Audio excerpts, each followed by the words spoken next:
आज हम बात करेंगे एक ऐसी आवाज की जो छत्तीसगढ़ में सरकार की नजरों से तो ओझल है, लेकिन अपने लोगों के लिए एक बड़ी उम्मीद बन गई है।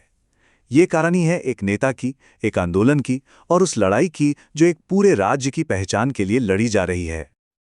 मैं भागे नहीं, आवत हूं। मोर जेल में जगह सुरक्षित रखना।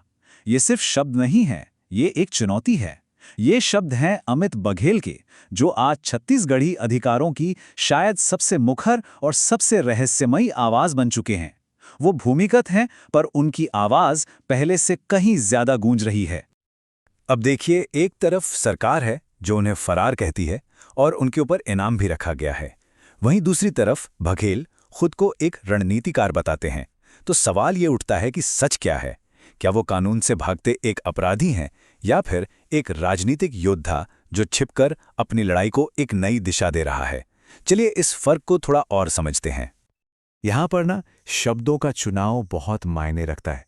बघेल के लिए ये फरार होना नहीं है, ये भूमिगत होना है। मतलब वो इसे अपराध की तरह नहीं बल्कि एक पॉलिटिकल स्ट्रैटेजी के तौर पर देखते हैं। ठीक वैसे ही जैसे आज़ादी के समय हमारे स्वतंत्रता सेनानी अंग्रेज़ों से छिपकर संघर्ष किया करते थे। तो ये सिर्फ एक शब्द का फर्क नहीं है, ये अपनी पूरी लड़ाई को एक नई पहचान देने की कोशिश है। उनके मुताबिक ये उनकी कोई व्यक्तिगत लड़ाई नहीं है, ये उनके पूरे संगठन छत्तीसगढ़िया क्रांति सेना को बचाने की कोशिश है। वो कहते हैं कि एक साजिश रची जा रही है उनके आंदोलन को कुचलने की। एक ऐसा आंदोलन जो छत्तीसगढ़ के लोगों के संवैधानिक अधिकारों के लिए लड़ रहा है, जो उनके हिसाब से उनसे खुलेआम छीने जा रहे हैं। तो आखिर ये लड़ाई है किस बारे में? इसका सीधा सा जवाब छत्तीसगढ़ की पहचान में ही छिपा है।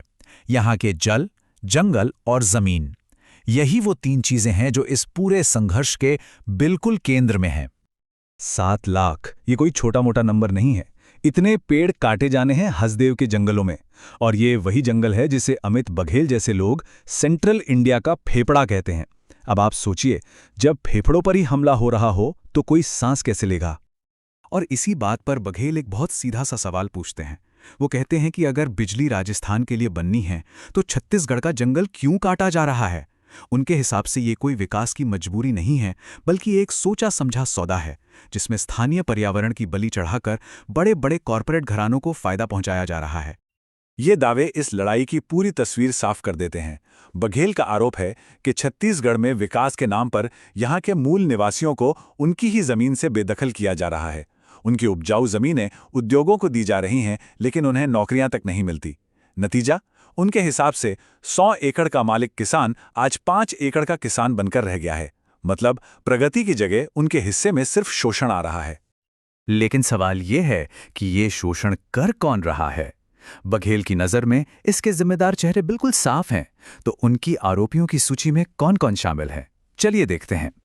बघेल का सीधा आरोप है कि चाहे सरकार बीजेपी की हो या कांग्रेस की, असली खेल तो पर्दे के पीछे से ही चल रहा है। वो कहते हैं कि ये राष्ट्रीय दल सिर्फ कठपुतलियां हैं जिनकी डोर बाहरी कॉरपोरेट ताकतों के हाथ में है, और इन कठपुतलियों का इस्तेमाल करके छत्तीसगढ़ के संसाधनों को बाहर भेजा जा रहा है।